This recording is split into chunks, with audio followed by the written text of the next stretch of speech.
Colocamos as nossas vidas diante da Tua Palavra nessa noite, a Tua Palavra diante das nossas vidas. Nós oramos, Pai, para que, assim como a própria Bíblia diz, a Tua Palavra ela nos corte onde precisa cortar, ela nos toque no profundo da alma, que ela possa atingir nossa mente e coração exatamente onde precisa, que nós estejamos atentos, com os olhos e os ouvidos espirituais totalmente abertos. Se existe algo nos impedindo nessa noite, para que caia por terra em nome de Jesus. Nós oramos para que a Tua Palavra viva e eficaz faça morada no nosso coração. Essa é a nossa oração nessa noite, em nome de Jesus. Amém. Amém. Pois bem, todos conhecem a história, né? Do povo de Israel no Egito. Você se lembra? O povo ele estava sendo escravizado há muito tempo, por séculos, sofrendo maus tratos. Eles eram literalmente escravos dos egípcios. E esse povo de Deus já estava sem esperança, porque todos os dias passavam por opressão, todos os dias passavam por escravidão, sofrimento enorme, gigantesco, trabalho forçado. Se trabalhar por um salário já é difícil, imagina forçado, apanhando. Então o povo de Deus, naquele momento, estava oprimido, sofrido, dolorido, eram escravos. E aí o que acontece? Vocês lembram da história? O Senhor ouve o clamor do seu povo. E o Senhor envia livramento. Tem toda a história de Moisés. As crianças estavam sendo mortas assim que nasciam, tinham que ser jogadas no rio Nilo. Moisés, de certa forma, cumpriu isso porque ele é jogado no rio, né? Mas dentro de um cesto. Não morre, vai morar no palácio, se torna filho do faraó, do tio, né? Filho da filha do faraó. Cresce como um príncipe, até que chega esse momento aqui da passagem bíblica que nós vimos, onde ele já alguns capítulos antes estava confrontando o faraó, dizendo o seguinte: deixa meu povo ir. Deus mandou você deixar o povo dele ir, libertar o povo dele. E faraó fazia o quê? Não. Primeiro ele dizia que ia libertar, né? Aí voltava atrás. E aí o que Deus fez? Mandou quantas pragas? Quantas? Tem certeza? 10 pragas. E essa que nós temos aqui é a 10ª, que seria a morte dos primogênitos. Essa 10ª praga era definitiva. Aqui Jesus disse, Deus disse, né? Terminam as pragas e vocês serão libertos.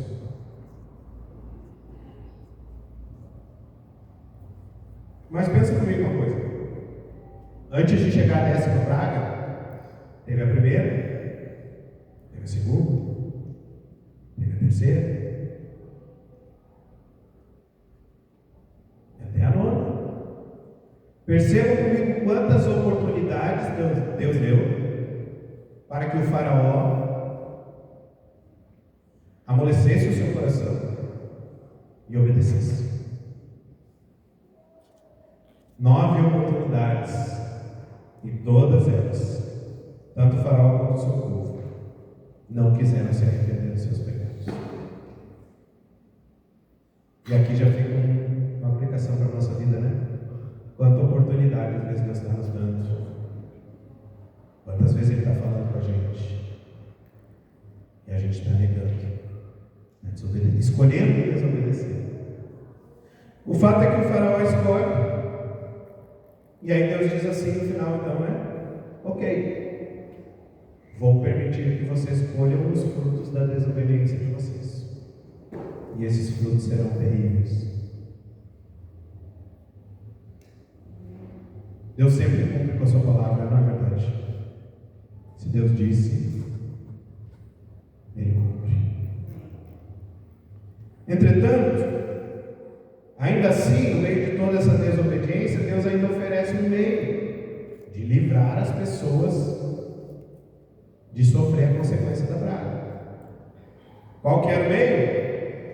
Qual seria o meio de escape?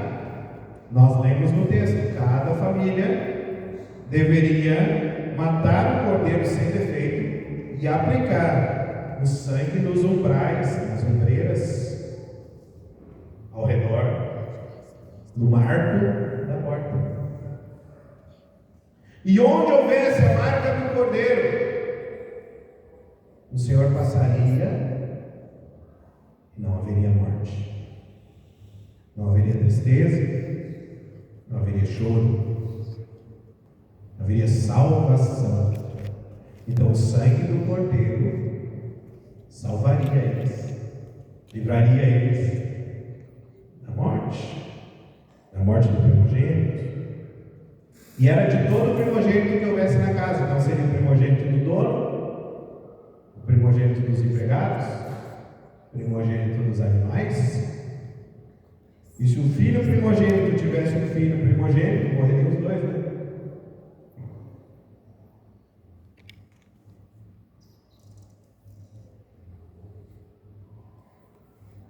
O sangue era o sinal de livramento. Versículo 13.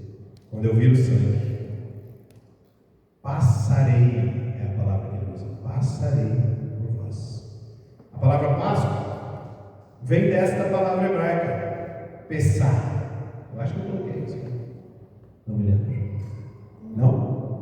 Então não. Foi bem sintético hoje. Bem resumido meu PDF.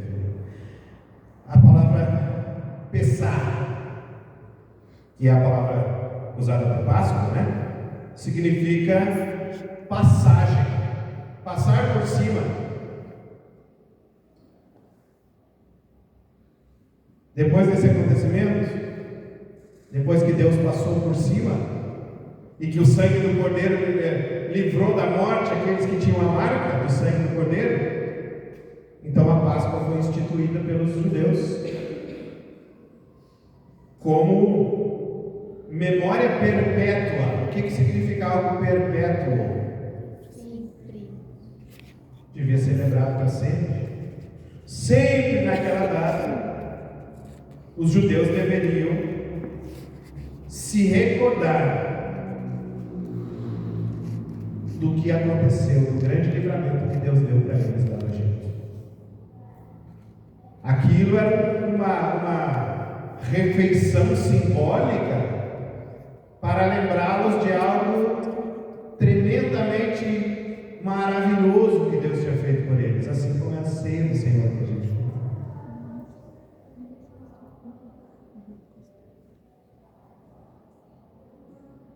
A Páscoa recordava eles, fazia com que eles jamais se esquecessem da libertação e da fidelidade de Deus para eles.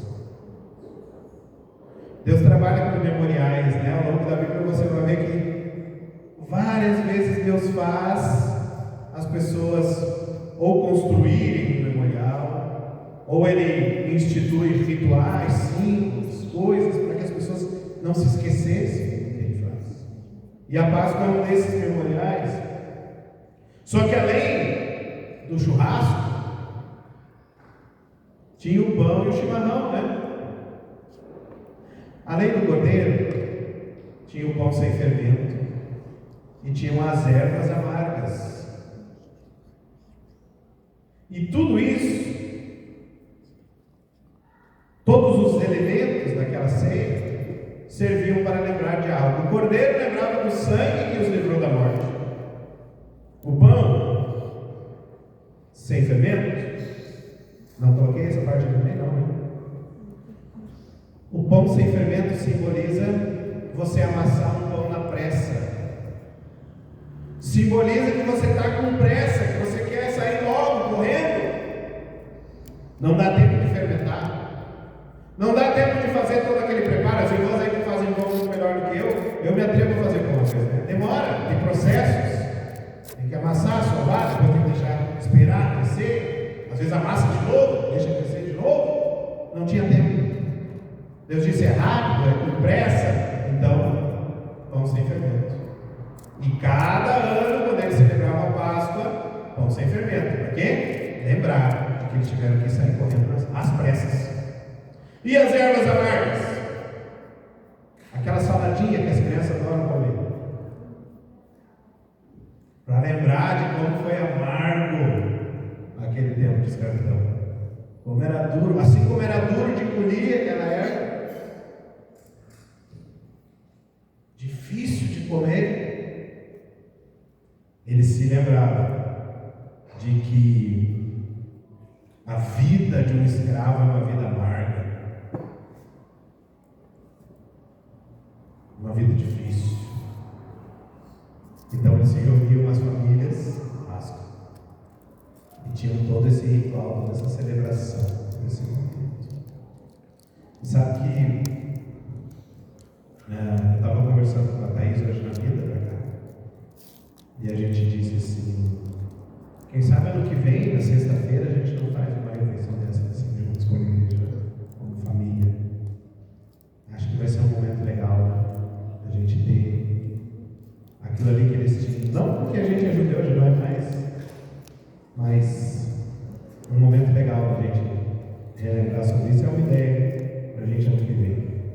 Mas o fato é que eles precisavam se lembrar do cordeiro, do pão e das ervas. E aí você pergunta assim: tá, pastor, legal, mas o que eu tenho a ver com isso? Eu sou judeu. E já passou muito tempo desde que tudo isso aconteceu. Eu sou gentil. O que eu tenho a ver com isso? Sabe o que eu e você temos a ver com isso? Você e eu também éramos escravos. Você e eu éramos escravos não dos egípcios, mas do pecado. A palavra de Deus vai dizer em João 8,34 que todo aquele que comete pecado, é o que do pecado? Você já cometeu algum pecado na sua vida?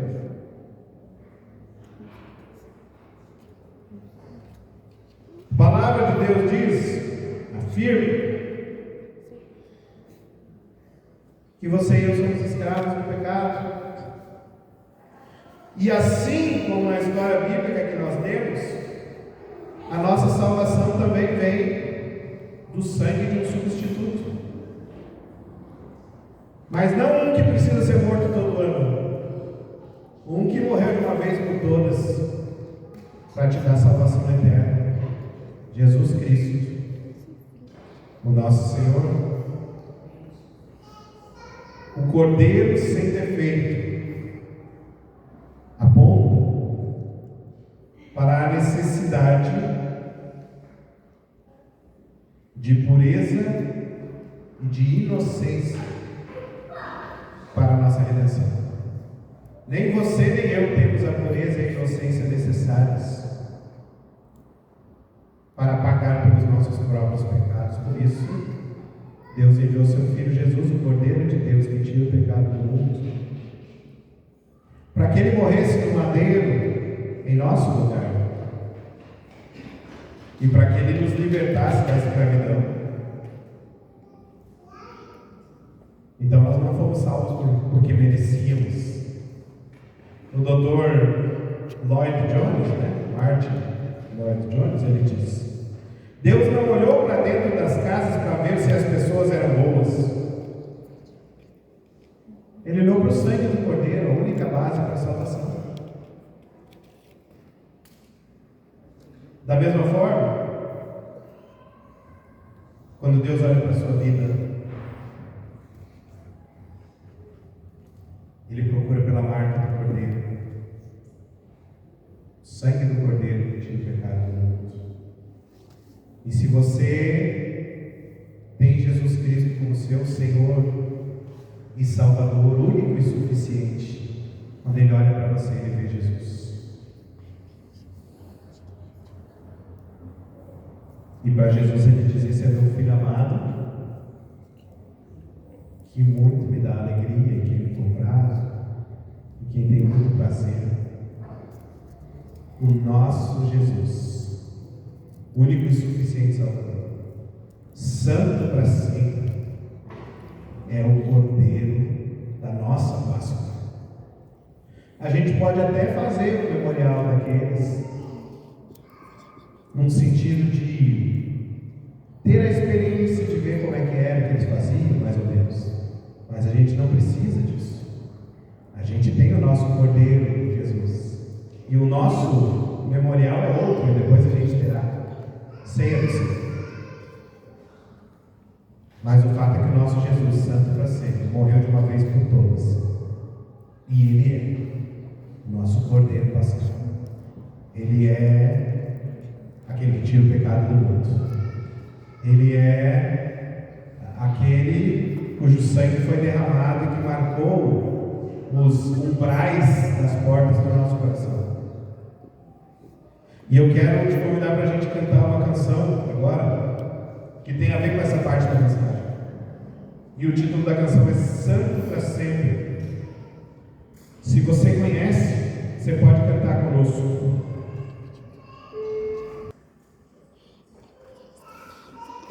Amém. E a gente continua então falando sobre a Páscoa. Então a gente viu ali no Antigo Testamento, né, em Êxodo lá, como que foi a instituição da Páscoa. Mas depois, passados muitos anos, o povo de Deus teimava em voltar para o pecado, né?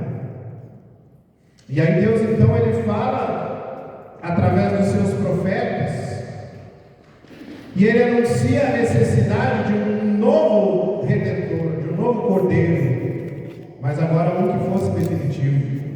Abra sua Bíblia comigo, Isaías 53, e nós vamos ler do 3 ao 7.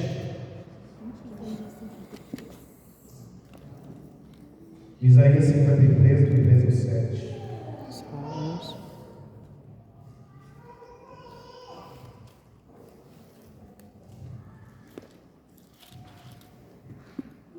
E quem achou diz amém? Diz assim o texto da palavra de Deus. Quem creu na nossa pregação? E a quem foi revelado o braço do Senhor? Porque foi subindo como um renovo diante dele, como raiz de uma terra seca. Não tinha boa aparência, nem formosura. Olhamos para ele, mas não havia nenhuma beleza que nos agradasse.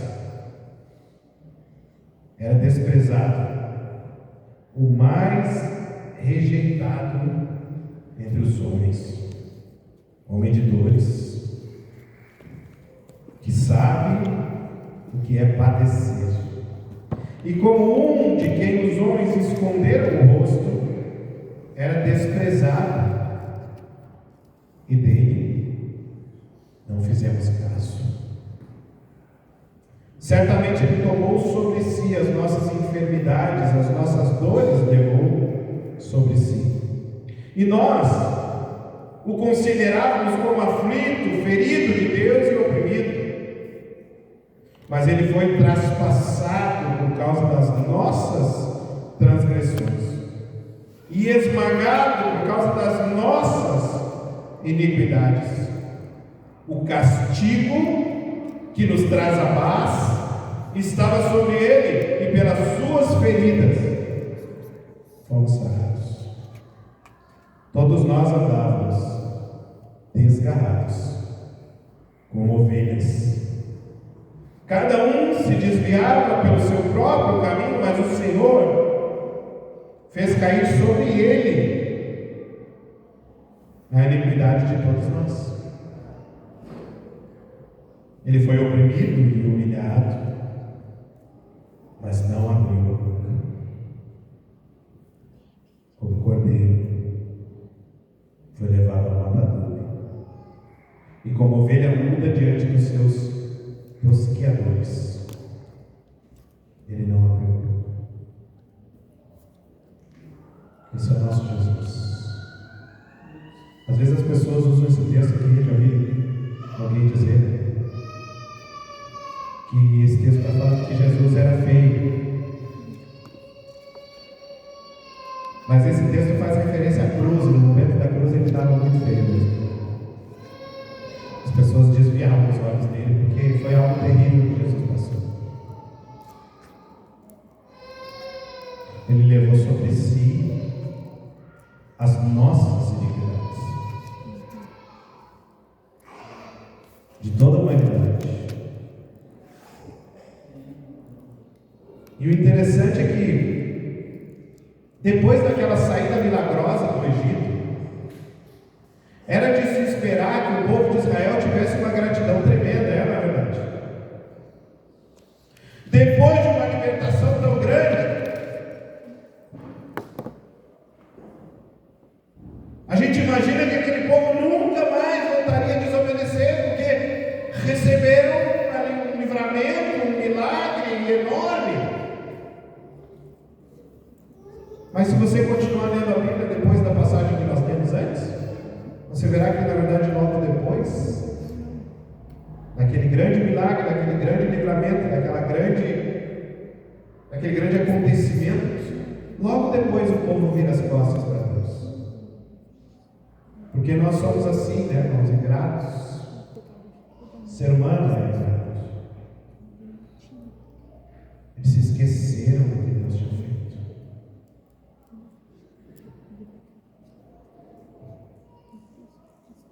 O povo continuava a cair na idolatria.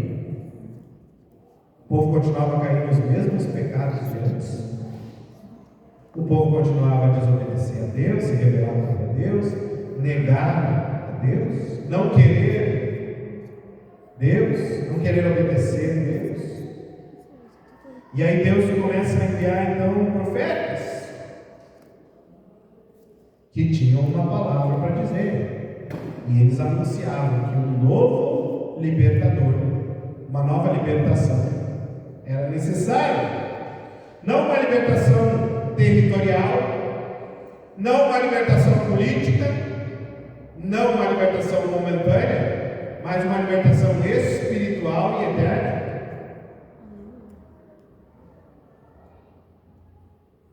Quando Isaías fala sobre esse servo sofredor, ele está anunciando Jesus Cristo.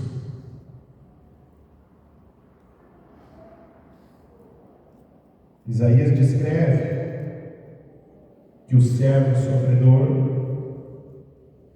seria como um cordeiro mudo diante dos seus tosqueadores.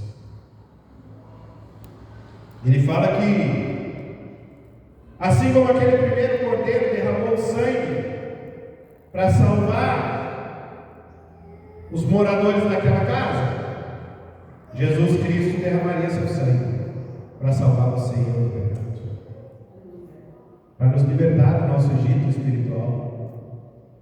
O Egito na Bíblia, irmãos, ele sempre remete, ele sempre simboliza o pecado.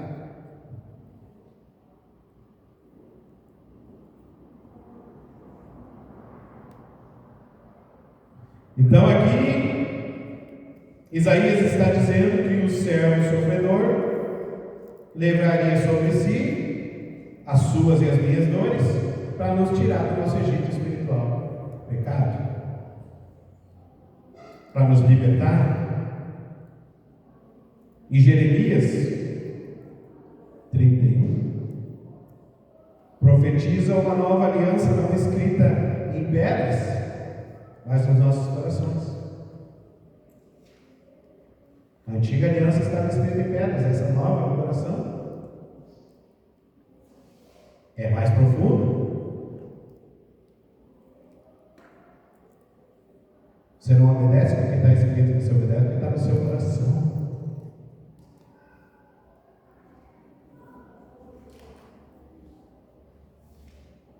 Então a mensagem profética da Páscoa é: um cordeiro virá, muito maior do que aquele cordeiro do Egito.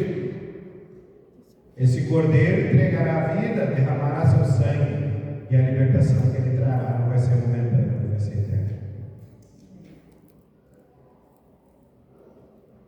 A libertação do Egito foi grande, sim ou não?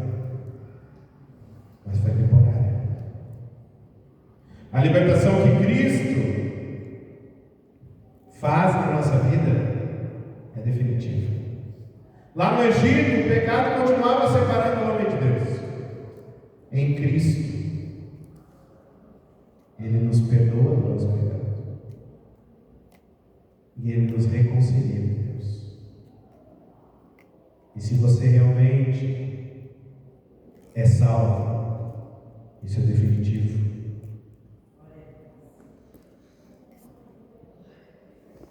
É algo definitivo. E você e eu precisamos de um Redentor. Não um que nos tire apenas das situações difíceis. Não um que nos faça prosperar financeiramente. Não um que nos dê tudo aquilo que a gente pode sentir e tocar. Muita coisa que você sente e toca é pecado, é melhor Deus se afastar. Mas é isso que ensinam por aí.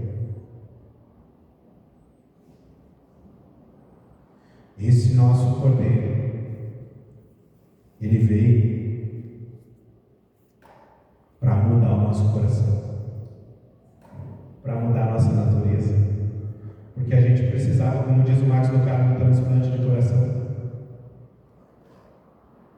E aí o coração de Jesus sendo colocado no nosso. É o cérebro de Jesus sendo colocado no nosso, né? Os pensamentos dele, os sentimentos dele, as atitudes dele.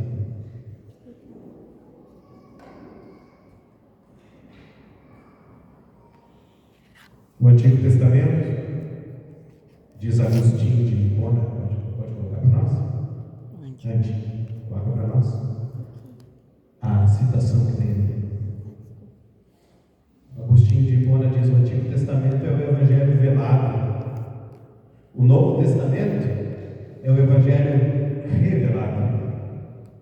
O Cordeiro de Êxodo é o prenúncio do Cordeiro de João,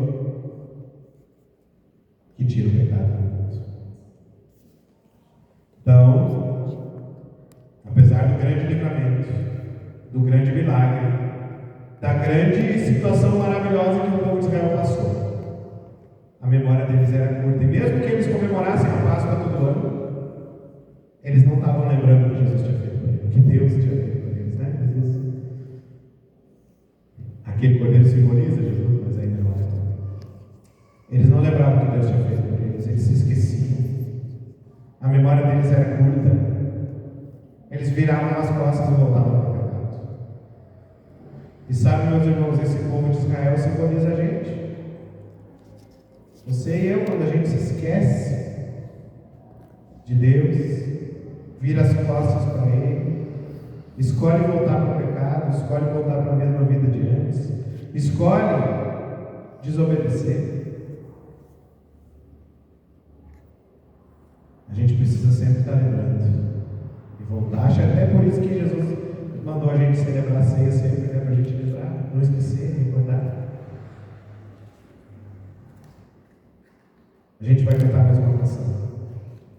E o nome dessa canção é Isaías 53. Ela fala exatamente aquilo que nós lemos na passagem bíblica.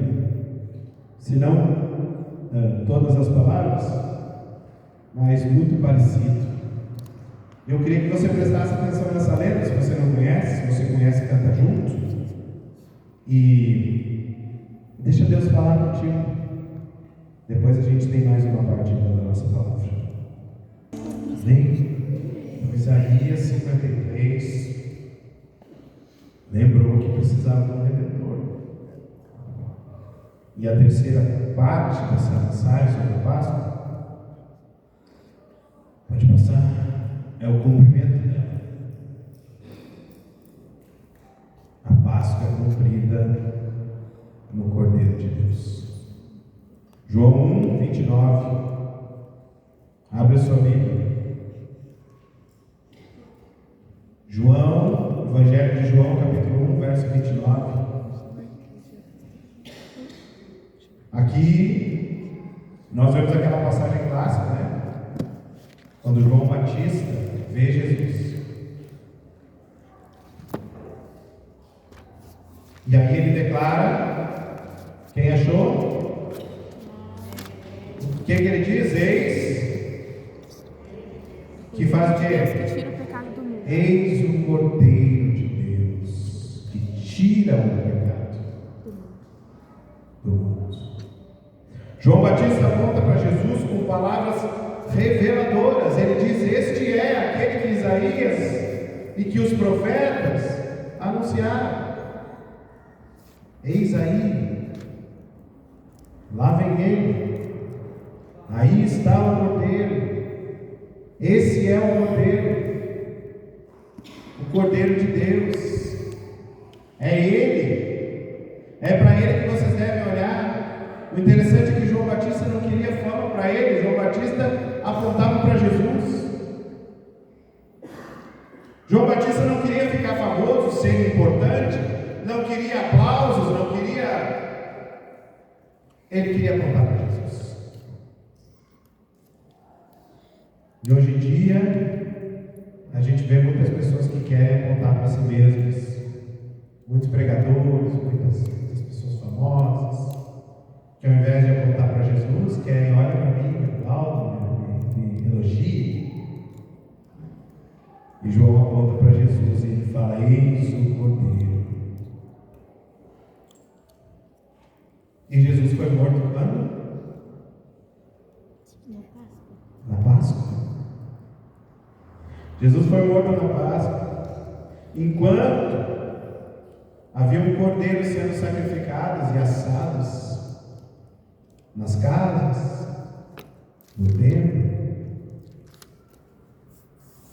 o Cordeiro eterno era crucificado fora de Jerusalém.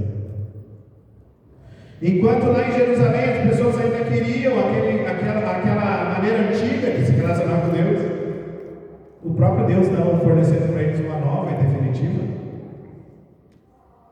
Enquanto as pessoas queriam rituais, Deus estava oferecendo o seu Filho. Muita gente não reconheceu Jesus. A Bíblia diz que ele veio para os seus, mas os seus não receberam.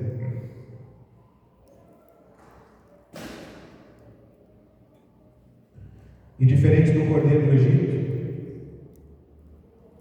que salvava de um juízo físico, de uma morte física, o Cordeiro de Deus salva de um juízo eterno e de uma morte espiritual.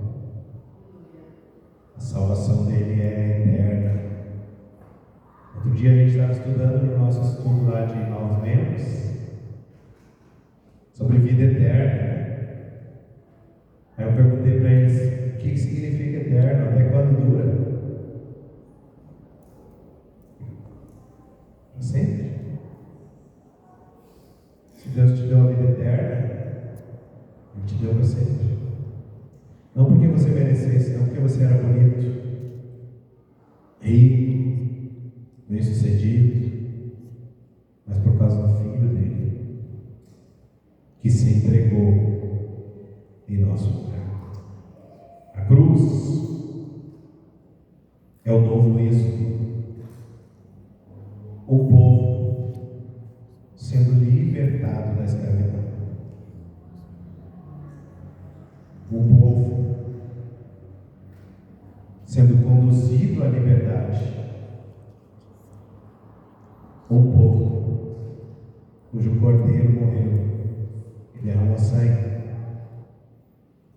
lugar deles. Só que o nosso é o Cordeiro eterno. O nosso é o Cordeiro definitivo. E deixa eu te perguntar uma coisa. Você já aplicou o sangue do Cordeiro sobre os umbrais do seu coração?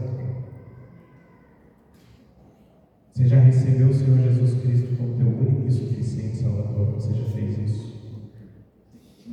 Você já entregou a sua vida nas mãos dele e disse: eu quero isso para mim, mesmo que eu não entenda 100% de como isso funciona, eu quero, eu preciso.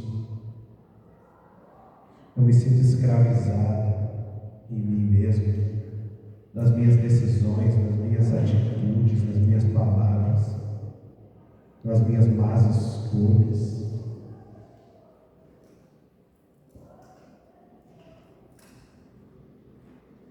Jesus não veio só para te perdoar. Jesus veio para te fazer filho, fazer de você um novo povo, uma nova criação. O R6 Pro vai dizer que Cristo não apenas morreu por nós. Isso é interessante. Ele não morreu só por você, ele morreu em seu lugar. Ele não morreu só por mim, ele morreu em meu lugar. Ele é a nossa Páscoa. A ira passou e agora nós somos livres. Tem uma música que eu gosto que fala que os cravos eram para mim, a coroa era para mim. Deviam ser minhas mãos com os cravos, deviam ser os meus pés, mas eu não suportaria. Por isso era necessário alguém no meu lugar, alguém perfeito, santo, sem pecados. Apocalipse 5, versículo 6 vai dizer: eu vi um cordeiro que, tendo sido morto, está falando de Jesus. E eu queria convidar você para nós cantarmos uma canção, que é a canção do Apocalipse, que ela fala isso: digno é o cordeiro que foi morto. Santo, santo é Ele. Vamos cantar juntos essa?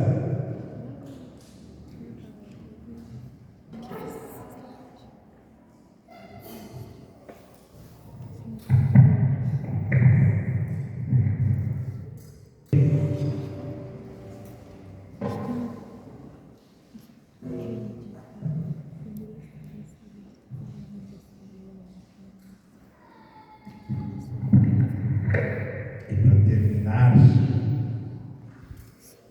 a nossa mensagem hoje, sobre o que é a Páscoa, para concluir, nós lembramos que a Páscoa é a grande história da redenção.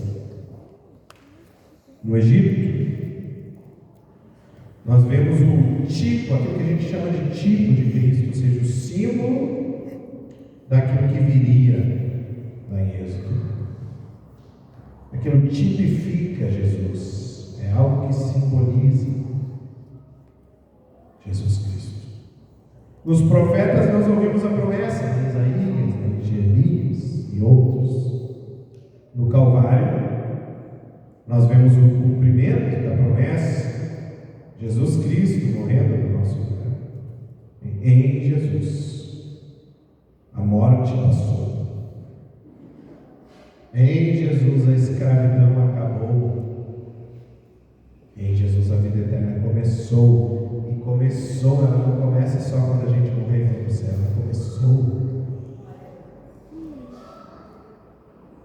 Vida em abundância. Vida nova e eterna. Já começou. Você já passou da morte para a vida. Não basta você saber a respeito do Cordeiro. Não basta você ouvir falar. Você precisa estar debaixo do sangue do Cordeiro. A sua vida precisa ter a marca do Cordeiro. Jesus Cristo precisa ser o Senhor da sua vida, seu Salvador, único e suficiente.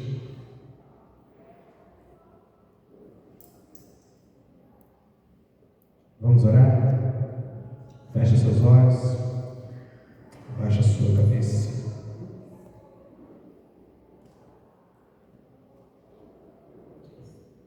Com os olhos todos fechados, se existe alguém hoje aqui que gostaria de entregar sua vida para Jesus, você nunca fez isso,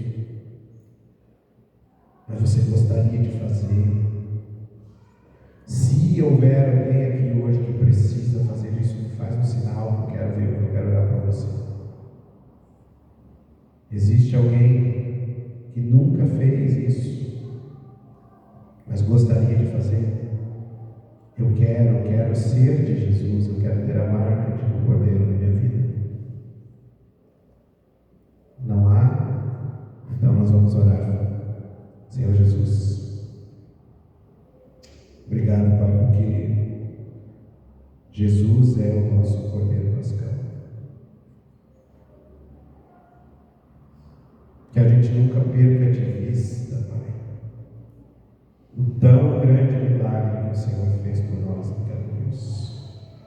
Que nós não sejamos como o povo de Israel que se esquecia do alto preço pago pela sua liberdade. Aplica sobre os umbrais do nosso coração o sangue de Cristo.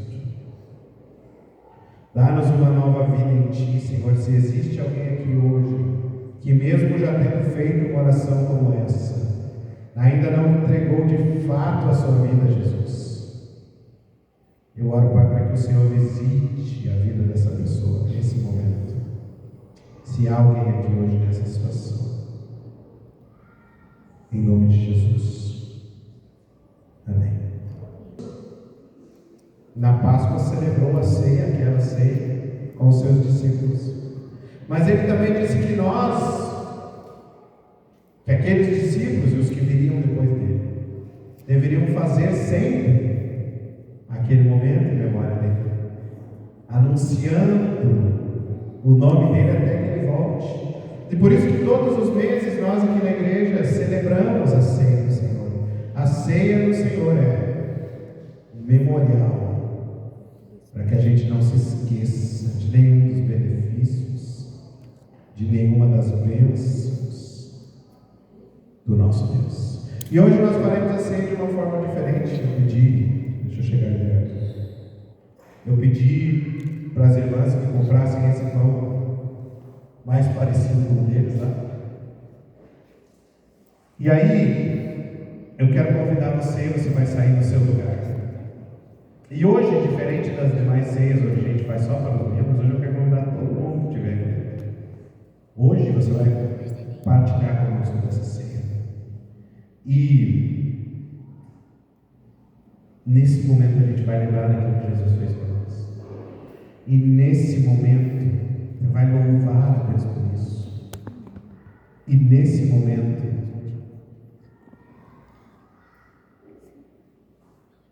você vai colocar a sua vida diante do Senhor. E sabe, se talvez você seja uma pessoa que nunca entregou sua vida para Jesus, ou já fez uma oração, mas não tem certeza, sabe? Se você quer de fato, aproveite esse momento. Então vou convidar você